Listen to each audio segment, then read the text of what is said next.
예, 우리 하나님 말씀은 오늘 마태복음 우리 5장 10장입니다. 죄송합니다. 마태복음 10장 7절의 말씀. 오늘 11월 22일 청년전도학교 우리 제목 보좌의 축복을 누린 전도자들이라는 제목인데 우리 마태복음 10장 7절의 말씀을 보겠습니다.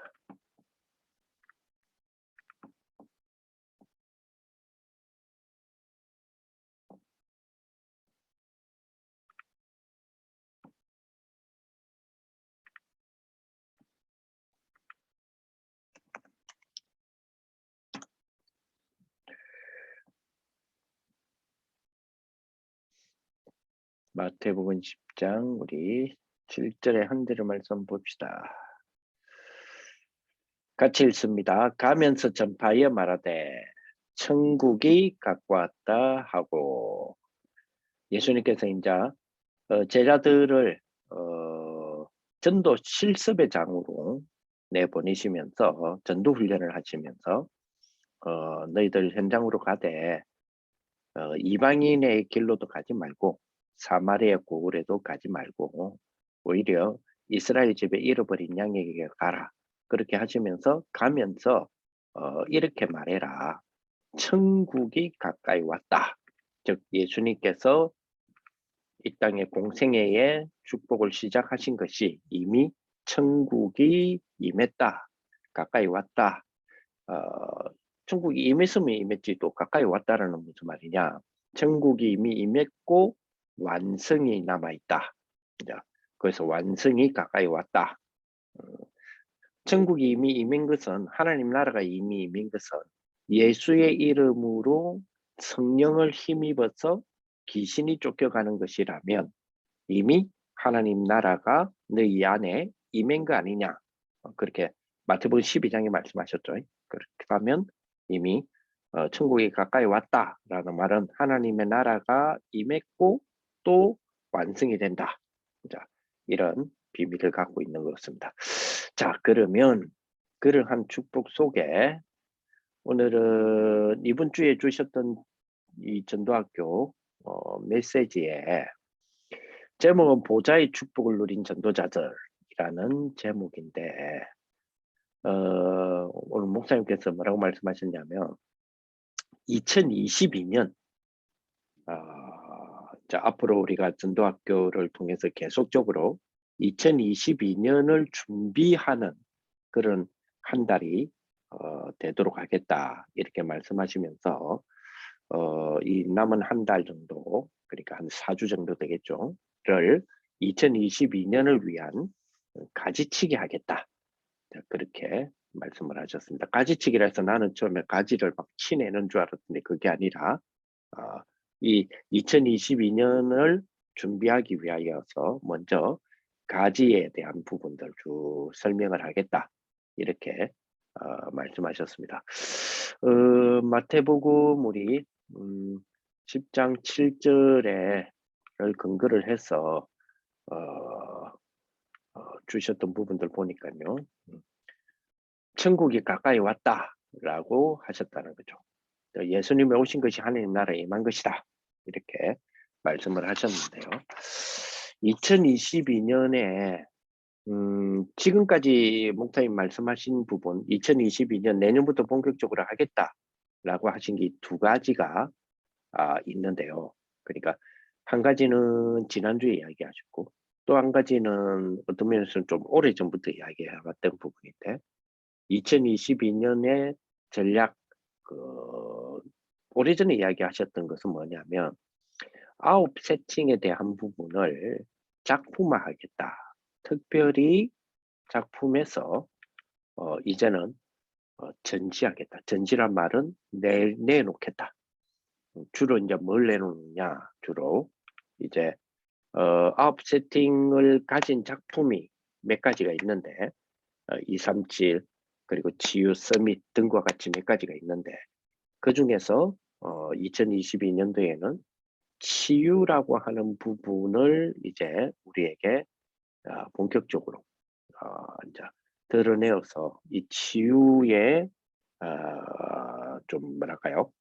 분명한 컨텐츠들을 할 수 있는 거, 볼 수 있는 거, 또 우리가 자료를 모을 수 있는 거, 자료를 볼 수 있는 거, 내 것으로 만들 수 있는 거, 이런 것들을 이제 2022년부터 본격적으로 하겠다. 이렇게 이야기를 하셨죠. 쉽게 말하면 아웃 세팅을 작품화하겠다. 작품된 것을 이제 내놓겠다. 그러면서 이제 또 하나, 그것이 첫 번째고, 또 하나가 이번 주간에 주셨던 부분인데요. 2020년, 22년 전략을 내놓겠다. 주로 어떤 전략이냐? 지금까지 하나님이 예수님께서 주셨던 부분은 소수 중심이었어요. 예수님께서는 전도자들을 부르셔서 소수 중심. 오늘 마태복음 10장 7절에도 12명의 제자를 중심으로 해서 이 12사도들에게를 중심으로 이 전도에 대한 부분, 하나님 나라에 대한 부분, 또 실습을 본격적으로 할 때의 주의사항, 그러면서 현장 속에서 어떤 것도 두려워하지 말아야 될 이유, 이런 것들에 대하여서 12사도를 중심으로 12사도에게 먼저 집중적으로 훈련시킨 그런 내용들을 우리가 마태복음 10장에서 볼 수 있는데요. 즉 예수님의 전도의 전략은 첫째 단계는 소수 중심이었다. 그래서 지금 우리 다락방도 이렇게 해왔다는 거죠. 소수 중심으로. 그래서 그동안에 우리가 합숙훈련부터 시작하여서 5가지 우리 합숙훈련, 또 중요한 우리 전도신학원을 중심으로 해서 5가지 우리 훈련들, 이런 등등, 그래 5가지 조직들, 이런 부분들이 우리는 다수로 보는데 실제적으로 성경적으로 봤을 때는 소수 중심이었다. 그러면서 이제 2단계의 시대를 우리가 또 하나님이 열어오신 것처럼 우리도 2단계 시대를 사실은 열어왔고 인도받아 왔었죠. 그 인도받아 왔던 그런 축복들, 그 축복이 바로 70인 중심, 다시 말하면 중직자 중심. 그래서 예수님께서도 성령께서 이 전도에 대한 부분을 확산시켜 나가면서 디테일하게 더욱더 확산해 나가는 부분을 이룰 수 있는 더욱더 세밀한 전략, 이게 중직자였죠. 그런 것처럼 우리 다락방 전체에도 중직자 시대도 열렸고, 중직자 시대에 OMC도 있었고, 그저 산업 선교도 있었고, 여러 가지 부분들이 있었죠. 그리고 장로 중심의 중직자 시대로 열어왔고, 이런 축복들을 우리가 누리게 됐지 않습니까? 그죠? 그래서 1단계 시대를 통하여서 12사도 중심의 교회적인 적용일 때는 우리가 100명 이하의 교회들, 100명 이하의 교회들이 이 축복을 준비를 해라. 그러면서 100명 이하의 교회가 이 축복을, 이것을 세팅할 수 있도록 해라. 그 말은 이것을 세팅하면서, 소수 중심을 세팅하면서 100명 이상의 그릇을 준비하고 있어야 된다는 거죠. 지금 오늘날 우리 한국교회에, 아니 한국교회뿐만 아니라 세계교회 한 70% 정도, 특히 한국교회는 70% 훨씬 넘죠. 거의 미자립은 아니라 할지라도 영세를 못 면하고 있는 것은 현실적인 문제거든요. 그래서 어떤 면에서는 교회가 사회적인 문제가 되는, 특히 이번에 팬데믹을 만나고 나니까, 코로나19를 만나고 났을 때에 대한민국 안에서 건물에, 그러니까 다용도 건물들이죠. 예를 들어서 뭐 지하는 뭐 노래방이고, 뭐 3층은 당구장이고, 그 사이에 교회가 있고, 또 한 층 안에 교회만 있는 것이 아니라 교회도 있고 식당도 있고 뭐 이런 다용도 어떤 빌딩들이 있지 않습니까? 그죠? 상가 건물이죠. 거기에 있었던 교회들이 거의 대한민국의 교회 한 70%가 그렇게 형성되어 있거든요. 어떤 면에서 영세를 면하지 못하는 교회들이죠. 그 교회들이 이번에 팬데믹을 통해서 거의 뭐 몇 개라 그랬죠? 10,000개 이상, 거의 10,000개에 가까운 교회들이 내놓게 되었어요. 쉽게 말하면 운영비가 안 되지니까, 월세를 낼 수 없는 상황이니까, 그지? 그래서 보증금도 까물 대로 다 까먹고 이런 경우들이 이제 발생되는 경우가 많았단 말이에요. 자, 우리 다락방에서는 내년도에는 이런 문제들은 진짜 어떤 면에서는 사명 가지고 해결하는 일들이 있어야 되거든요. 그러면서 동시에 우리 다락방의 시간표는, 그죠? 70인 중심의 중직자 중심의 운동으로 우리가 교회의 성도의 어떤 규모가 100명 이상이 안 된다 할지라도 우리의 그릇은, 시간표의 그릇은 이 시간표였단 말이죠. 이제는 내년도 2020년부터는 우리 교회들이 3단계로 흘러갑니다. 3단계를 준비하겠다. 3단계가 되도록 하겠다. 이렇게 말씀하셨는데요. 왜 우리 청년전도학교에서 이거를 좀 우리가 붙들어야 되느냐. 3단계는 렘넌트 중심으로, 부교육자 중심으로, 유광수 목사님 무슨 이야기 말씀을 하시냐면 부교육자 시대를 열겠다. 사실은 부교육자 시대를 준비는요, 우리 2019년도 초에, 2019년도 연초에 부교육자 시대를 열겠다라고 사실 다락방의 시간표를 한번 던지셨어요. 그러다가 딱 한 번 던지셨어요. 그러다가 전체적인 흐름에 뭔가 시간표적인 부분을 조금 기다려야 되겠다라고 생각하셨는지 2019년도에는 부교육자 시대를 열겠다라고 딱 한 번 이야기하시고 그걸로 사실은 스톱을 해오셨거든요. 근데 참 이 뭐랄까요? 역시 우리 다락방의 흐름은 인도를 잘 받았다 이렇게 볼 수가 있는 것 같아요. 왜냐하니까 이렇게 한 29년도에 한 번 정도 부교육자 시대를 열겠다라고 하셨는데 한 번하고 더 이상 이야기를 안 하시더라고. 그래서 열겠다 하셨는데 까먹나? 네, 이렇게 생각했었는데 역시 인도를 받으시는 그런 부분은 2020년 딱 만나면서 그랬구나. 2020년에 본격적으로 무슨 시대를 맞았어요? 우리가 생각지도 못했던 코로나19 팬데믹 시기를 맞았단 말이에요. 만약에 그 전에 부교육자 시대를 열었더라면 부교육자 시대는 물론 팬데믹 시대 속에 부교육자 시대의 그 역할들이 전문성 있게 들어갈 수 있는 것은 더 잘할 수도 있었다라고도 볼 수 있습니다. 그러나 대중화가 된다든지 그리고 확산화가 되기 위해서는 더욱더 그지 오프라인 시스템이 되어졌을 때에 더 가능했던 그런 어떤 전략이었는데 2022년도에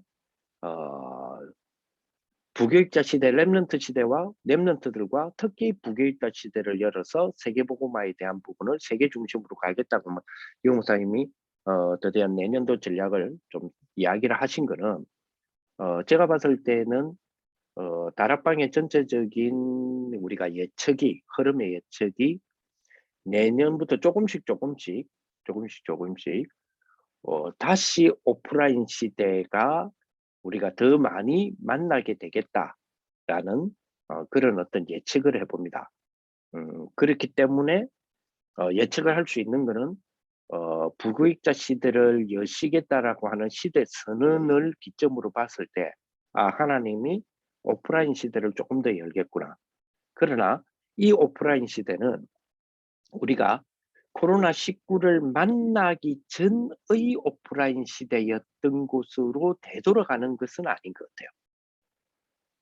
이제는 비대면 시스템의 디지털 시대라는 것이 우리는 좀 더 원래 예상했던 그런 어떤 시대보다 10년에서 15년을 앞당겨서 우리는 경험을 했단 말이에요.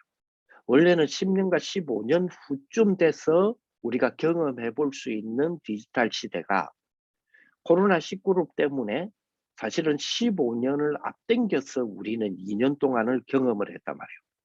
근데 이 경험된 디지털 시대는 오프라인 시대가 열린다고 해서 이거를 버리거나 포기하지 않을 거예요. 왜냐하면 이 맛이 또 기가 막힌 맛이었거든.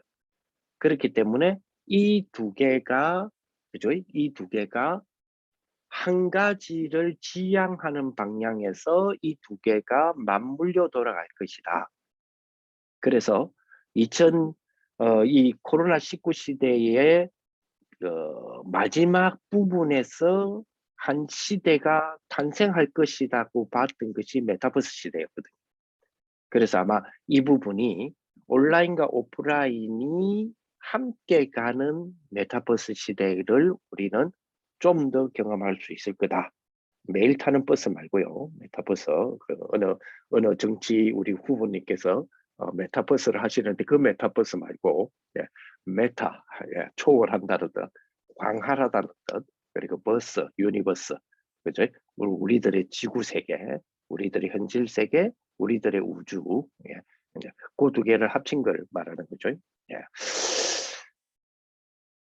지금 2022년으로는 목사님이 선언하신 것처럼 부교육자 중심으로서 세계화 시대, 즉 이제는 1000명에서 10,000명 사이의 시대, 이 개념이다 말이에요. 이거는 하나 둘 셋 천, 하나 둘 셋 만이라고 하는 숫자적인 부분도 있지만 개념적인 부분으로 우리는 더 받아야 된다, 이런 생각을 합니다. 그래서 이 3단계 시대가 이제는 2022년도에 본격적으로 우리에게 열릴 것이다, 열 것이다 라고 선언을 하셨습니다.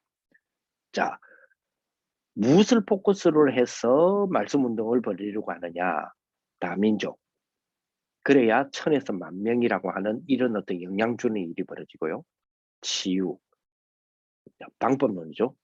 그리고 본격적으로 두 번째 전략이 되어지는, 그래서 지금의 우리 여러 가지 임마누엘 서울교회를 중심으로 해서 유 목사님께서 이 치유에 대한 부분을 독서 포럼도 하시고 시스템에 대한 부분들을 준비하시고 하던 거를 2022년도에는 본격적으로 이거를 이제 드러내어서 제공하겠다라는 부분이고요. 그리고 렘넌트 서밋 운동, 이것으로 가는데, 요 일을 이루는 데의 중심적인 부분을 부교육자 중심으로 이루어 나가겠다. 그래서 부교육자들은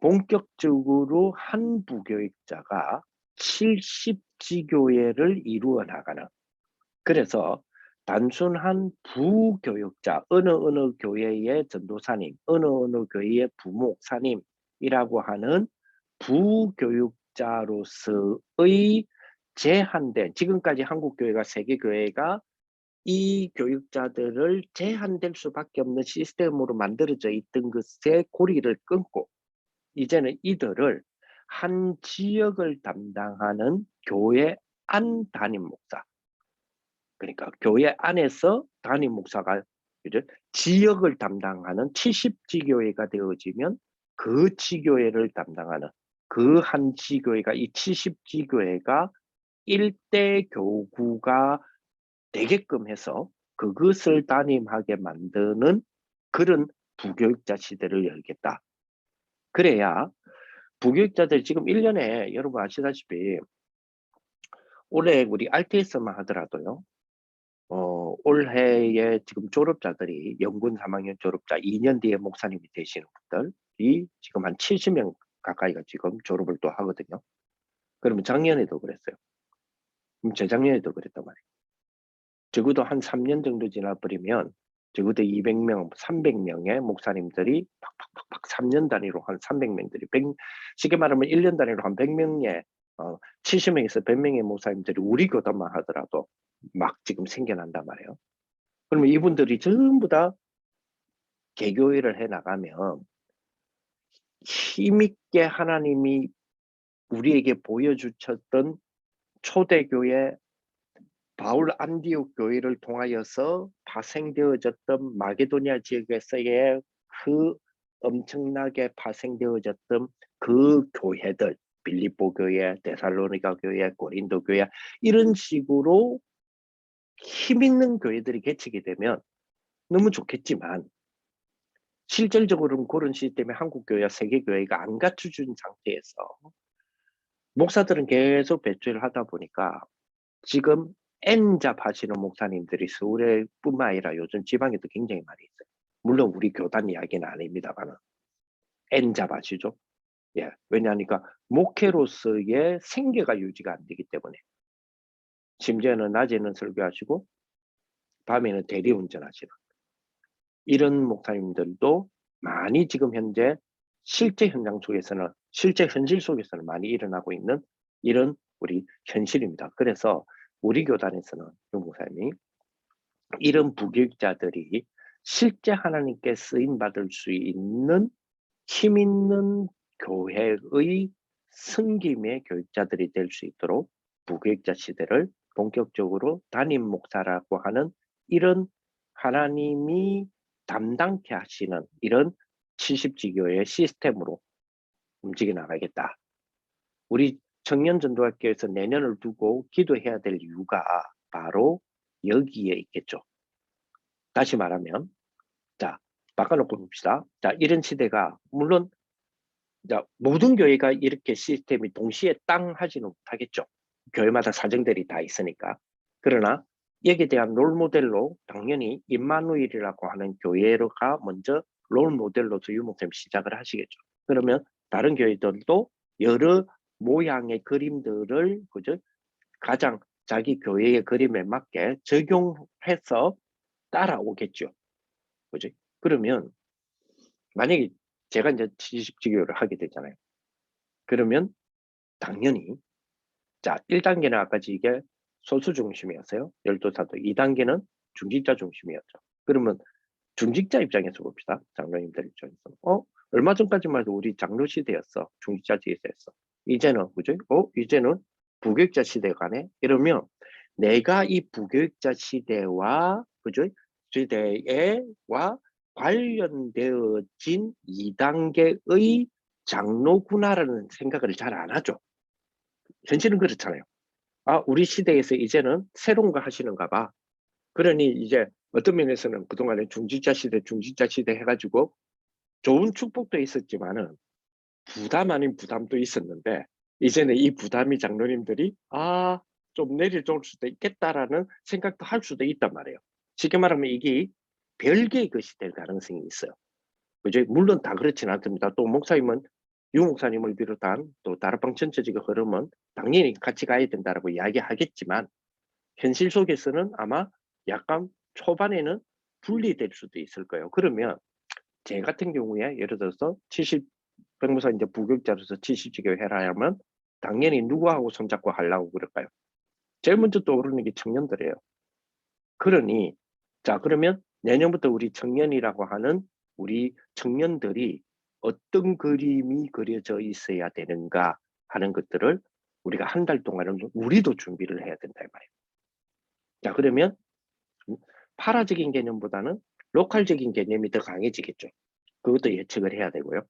그러면 로컬적인 개념으로서의 힘이 될 수 있도록 우리 청년 전도학교를 비롯한 전국 우리 세계 청년 선교국은 그 부분에 대하여서 힘이 될 수 있도록 뭔가 우리가 준비를 해드려야 되겠죠.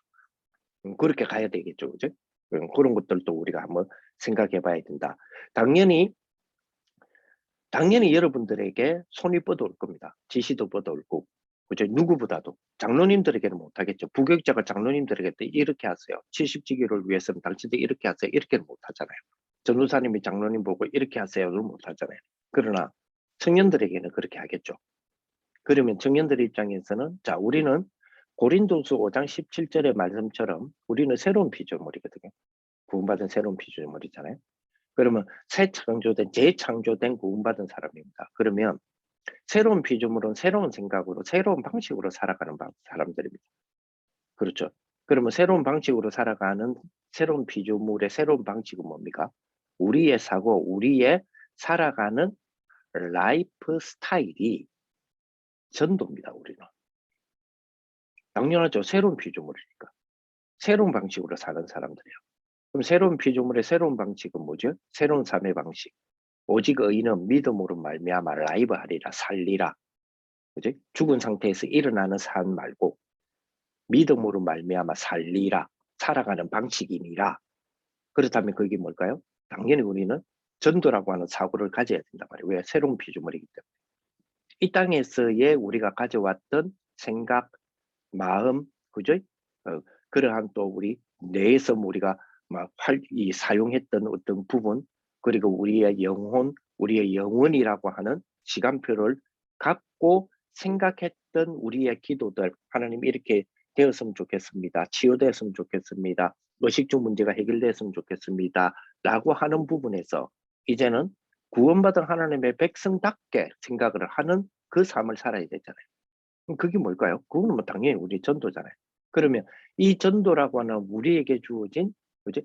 재창조의 삶에 대하여 손을 뻗어오는 쪽이 부교육자가 된다 이 말이죠. 그러면 그거를 우리 청년들은 아하 이제 내년부터는 그죠? 우리 청년 선교국에서 뭘 어디다가 포커스를 맞춰야 되겠다? 개교의적 부분에서의 70지교회라고 하는 이 흐름을 될 수 있는 주역적인 역할의 그죠? 도움에 대한 그 부분에 대한 주역적인 손잡음, 연합, 그죠? 이라고 하는 부분으로서 우리에게 뻗어오는 손길은 청년 쪽으로 뻗어오겠구나 하는 걸 우리는 당연히 예상을 해야 되겠죠. 그래서 그런 부분들도 우리도 한 달 동안을 준비를 했으면 좋겠다.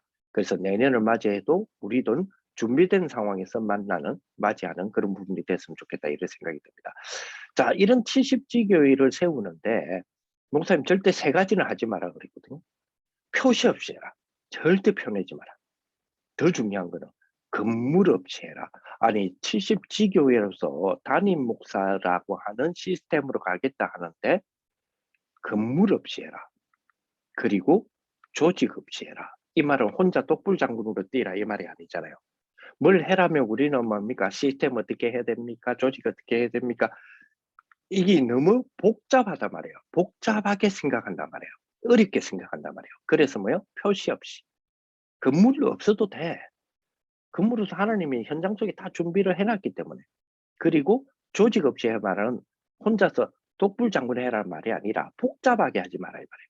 그러면 더 심플하게 봅시다. 이렇게 세 가지를 줄였어요. 표시 없게 해라. 건물 없이 해라. 조직 없이 해라. 그러면 이 세 개 없이 해라를 이 세 개가 없으면 표시 없다, 건물 없다, 그리고 조직 없다. 이 꼴 뭘까요? 예, 답은 두 자입니다. 청년. 그렇잖아요. 한번 생각해 보세요. 당연하겠죠. 표시 없이 해라. 부교육자 입장에서 한번 생각해 봐라니까요. 자, 부교육자 입장에서 부목사님의 젊은 부목사님이에요. 표시 없이 해라고 지시 내려왔어요. 건물 없이 해라고 지시 내려왔어요. 거기다가 그죠? 조직 없이 해라. 이거 완전히 진짜 맨땅에 헤딩하는 거잖아요. 그럼 당연히 손을 누구에게 뻗으려고 할까요? 누구의 도움을 누구에게 눈길을 줄까요? 당연하죠. 청년청이죠. 그럴 수밖에 없다니까요. 그렇다면 우리는 이거를 준비해야 되겠죠. 준비되어져서 이 일이 되어줄 수 있도록 2022년을 향하신 나라방 전체적인 흐름에서의 전략을 이 중심으로 가겠다라 지금 현재까지 하나님께서 지금까지 우리 다락방 역사를 이끌어 오셨던 그 흐름이 하나님의 절대적 계획이 맞다고 우리가 인정한다면 2022년에 이 전략은 하나님의 절대 계획이겠죠. 그렇다면 우리는 이 계획 속을 되도록 돕는 주역의 역할을 해야 되잖아요. 그렇다면 우리가 좀 대비할 필요가 있다. 이렇게 우리가 볼 수 있겠습니다. 그죠? 자, 그러면서 70지교를 만들어라. 뭐처럼요? 초대교회처럼. 그리고 요거는 주일에는 모이지 않는, 주일에는 전 본교회로 나와야 돼요. 70지교가 막 하더라도, 그죠? 지역지역에 하더라도, 그래서 건물 없이 해라는 거예요. 건물이 있으면 욕심 생기거든요. 욕심 생긴다는 말은 뭔 말이냐. 건물이 있는데 주일날 이 건물 비워놓고 올라니까 또 그런 것들이 있죠. 그래서 주일은 본교회로 다 모이는. 이런 70지교회를 하나가 한 지역에 70개의 지교회가 세워진다면 이거는 당연히 대교구적 입장이겠죠. 그러면 그 대교구, 진짜로 이기 되는 대교구, 이거를 만들 것이다라고 하는 예측하여 지정하는 대교구 말고 진짜 70개라는 의미의 것이 되었을 때를 우리는 대교구가 형성되었다라고 하고 그때가 담임 목사라고 하는 이름의 일이 벌어지겠죠. 그래서 이 일을 위하여서 성경은 이렇게 단계를 인도받기를 원하는 거죠. 그죠? 자, 1단계. 교회가 100명 이하인 경우, 그죠? 소수 중심, 당연히 사도 중심이었습니다. 그러나 목회 중심으로 하니 100명 이상은 절대 안 넘어가죠. 그래서 2단계. 교회가 100명 이상이 되면 70인 중심, 중직자 중심으로 가야 되는데 70인 요원을 풀어서 많은 분들이 일어나게 하는 거. 이게 지금까지 우리 시간표였단 말이에요. 그렇다면 사도들은 손 놓고 있는 것이 아니라 이 1단계에 해당되는 사도들은 그죠? 2단계 이것이 되도록 만들어주는 역할이다. 이제는 우리가 내년부터는 3단계 렘넌트와 부교육자 중심이다. 전국과 세계화를 본 것이다. 이렇게 준비해야 된다. 교인이 1000명이 넘어가면 이 시스템을 깔아야 되고 이 시스템이 깔린다면 교인은 1000명으로 넘어가게 돼 있다. 부교육자 한 명이 그죠? 한 지역에 70지교회를 만들면 그 부교육자를 지역 살리는 실제 담임 목사로 세우고 다른 교회 담임 목사들처럼 똑같은 사례까지도 챙겨줘야 된다. 왜냐하면 이들이 당연히 가정이 있고 가족이 있고 앞으로 미래에 대한 부분들을 렘넌트 미래에 대한 부분을 담고 있기 때문에 그래서 이것의 근거는 예수님이 처음부터 70인을 세워서 현장을 보내서 본을 보여주신 것을 이루어 갈 것이다. 자, 주의할 거 아까 앞에도 다 말씀드렸죠. 초대교회처럼 표시 없이 건물 없이 조직 없이 70지교를 만들어야 된다. 왜 그러냐? 앞으로 모슬렘, 중국, 앞으로의 이런 시대에 표시, 건물, 조직 이거를 하면 오히려 잡혀가고 어려워지는 시대예요. 완전 민주화된 곳이라도 이 세 가지를 하게 되면 오히려 이 세 가지란 말은 이 세 가지 중심, 완전히 이 세 가지가 주가 돼가지고 하는 것들이죠. 당연히 뭐가 안 나오죠? 열매가 안 나오고 돈 만드는 일이 벌어진다. 그래서 주일에는 모이지 말고 본교회로 와야 된다. 이런 부분에 대한 이야기를 많이 하고 있는 모습을 볼 수 있습니다. 예. 이런 부분들을 우리가 준비를 하라라고 이야기하셨고 그래서 우리 아무래도 모든 이런 부분은 당연히 내년도에는 청년들로 손을 뻗어올 수밖에 없다. 그래서 70지교에서 세 가지 운동만 말씀 운동을 해라. 다민족 메시지, 치유 메시지, 그리고 렘넌트 메시지가 나가게 될 것이다. 자, 이런 지교회가 하나가 만들어진다면 이걸 보고 우리가 대교구라고 하면 되는데 대교구 제도가 지금 안 만들어지면 앞으로 개척, 모든 부교육자 싹 다 문제가 됐다. 이래야 우리가 현장을 살릴 수 있다라고 목사님은 그렇게 말씀을 하셨습니다. 그죠?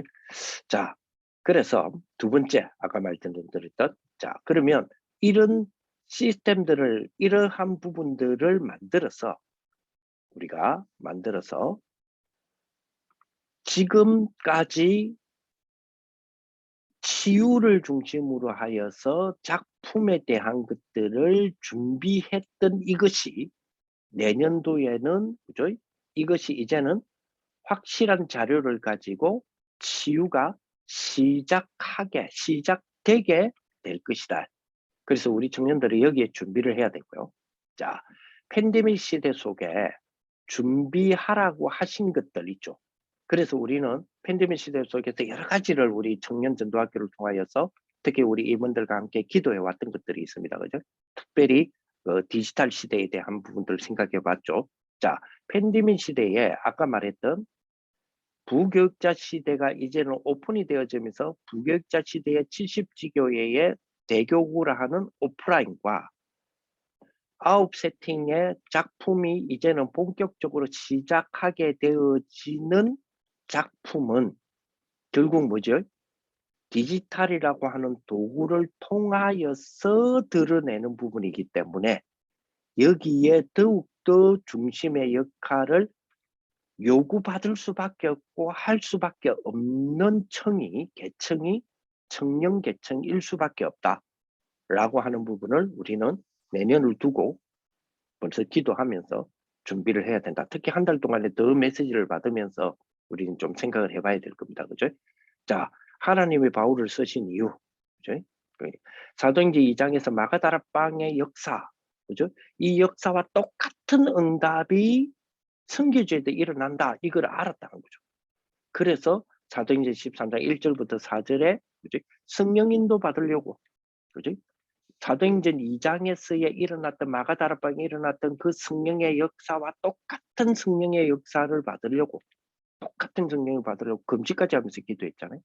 그래서 19장 1절에서 7절을 보니까 로마로 가기 전에 벌써 가기 전에 그지? 너희가 믿을 때 성령을 받았느냐? 그지? 성령 충만함을 받자라고 하는 것을 먼저 한 것이다. 그지? 완전히 흑암에 빠진 곳이 사도행전 16장 13, 16, 19이기 때문에 하나님의 나라를 전달할 치유를 완전히 흑암에 빠진 곳에 시작한 바울. 그러니까 하나님이 바울을 쓰셨고 하나님이 쓰신 바울은 이 일을 할 수밖에 없었고 되어지는 축복을 가졌죠. 자, 그러니 뭐가 필요합니까? 뻗어내는 손길이 필요해요. 그러니 당연히 뭐를 파고들 수밖에 없었죠? 회당입니다. 왜? 스미스 손길이 반드시 필요하기 때문에. 자, 그렇다면 이러한 흐름 속에 스미스의 역할이라고 했을 때는 당연히 어느 계층이 그 역할을 감당할 수 있겠느냐? 그럼 답이 나오는 거잖아요. 그죠? 그래서 237 치유 스밋 변하지 않습니다. 우리들은 전체적인 이 부분에서 지금까지 우리가 흐름에 대한 부분들을 한 2년 동안을 유무쌤 정리를 해오셨잖아요. 쭉쭉쭉. 그지? 조직도 정리하고 우리 본부도 정리하고 무엇보다도 메시지를 정리하는 그렇다면 정리되어진 흐름이 그 메시지에 대한 부분에 우리는 영적인 눈을 떠서 이제는 진짜 뭐죠? 진짜 다시 열리는 오프라인의 시대를 대비하면서 부교육자 시대라고 하는 것을 우리 청년들의 언약으로 잡고 말씀운동, 현장 살리는 운동 이런 것들이 본격적으로 준비되어지는 축복이 되었으면 좋겠다. 그래서 이 굉장히 중요한 거 붙잡고 기도를 시작해야 된다. 그래서 내년 메시지를 그래야 알아들을 수 있다. 이 말을 못 알아들으면 어떤 문제가 오는지에 대한 부분은 12월까지 계속 이야기하겠다. 90% 자리 못하고 있습니다. 그래서 진짜로 하나님의 은혜, 우리 청년들이 하나 우리가 또 현실답게 한번 생각해 봅시다. 물론 몇몇 교회들은 조금 그렇죠. 몇몇 교회라는 개념의 몇몇 교회가 지금 속도가 조금 빨라지고 있는 것도 사실이에요. 그러나 그럼에도 불구하고 아직까지 대다수의 교회는 그죠? 여러분들 교회도 생각해 보세요. 우리 교회도 마찬가지. 20년 전에 담임 목사님이 지금 담임 목사님 교회가 상당수 있을 거예요. 15년 전에 우리 당회장 목사님의 교회가 지금 당회장님이신 교회가 상당히 있을 거예요. 제 같은 경우는 35년 전 당회장님이 지금 당회장님이시거든요. 그렇죠? 자, 그 말은 무슨 말일까요? 그 말은 우리들의 교회가 노령하에 빠져 있다는 겁니다. 그렇죠? 우리들의 교회가 노령하에 빠졌는데 이 기간이 좀 길어졌다는 거예요. 자, 그러다 보니까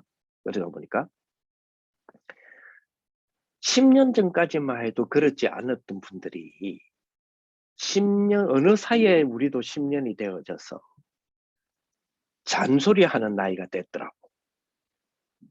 이게 유목사님 전에 그런 이야기를 하시더라고요. 50만 넘어가면 잔소리한다고. 근데 그게 내 일 아닌 줄 알았어. 내 주변의 동료들 이야기가 아닌 줄 알았어. 그런데 아따 이번에 뭔 일 때문에 뭐 이렇게 뭐 노예 일 좀 처리를 하는데 뭐 그리 걱정들을 많이 하는지. 그런데 가만히 보니까 우리가 10년 전에는 이런 걱정 안 했거든. 똑같은 문제를 가지더라도. 근데 너무 많이 걱정을 해. 가만히 보니 다 50이 넘은 거라. 아하, 목사의 말이 이 말이구나. 그렇죠? 자, 우리들의 교회가 노령화가 되어지면서, 그죠? 노령화되면서 진취력이 줄어들었다. 이렇게 볼 수 있죠.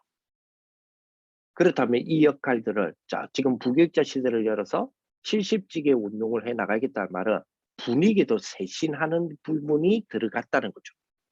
아직까지는 제 같은 경우는 영원한 부교육자잖아요. 그러다 보니까 부교육자를 통해서 부교육자 시대를 열어서 70지개로 열고 대교구를 하겠다 뭐 이런 등등 이야기를 하시잖아요. 그러면 아직도 저는 부교육자니까 아직도 내한테 주는 메시지인 줄을 난 착각하거든. 난 부교육자니까 이 메시지 나오면 또 이 생각 들잖아요. 왜냐면 내가 해야 되는 메시지니까 라고 생각 드는데 냉철하게 객관적으로 이야기하면 요거는 30대 40대의 일이 본격적으로 돼야 될 일이에요.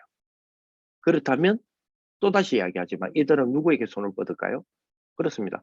60대 된 장로님들에게 손을 뻗지 않습니다. 이분들의 손은 결국은 청년들에게 SOS를 친다든지 아니면 명령을 한다든지 아니면 혼자서 되는 게 너무 벅차니까 돕지 않는 청년들을 원망한다든지 이렇게 됩니다. 이렇게 될 수밖에 없어요. 시스템 자체가. 그래서 그거를 조금 대비하면서 내년도도 우리가 준비를 하자. 다음 주에 또 주시는 말씀 또 우리가 생각해 보면서 또 한번 우리 한 달 동안 쭉 주시는 말씀 그대로 그렇게 한번 준비해 보는 그런 우리 청년들이 되었으면 좋겠습니다. 기도하겠습니다. 하나님 감사를 드립니다. 우리 청년들을 축복하시고 특히 2022년을 준비할 수 있는 하나님이 열어가시는 2022년에 주역이 되어지는 우리 청년들 될 수 있도록 축복하시고 역사하여 주옵소서.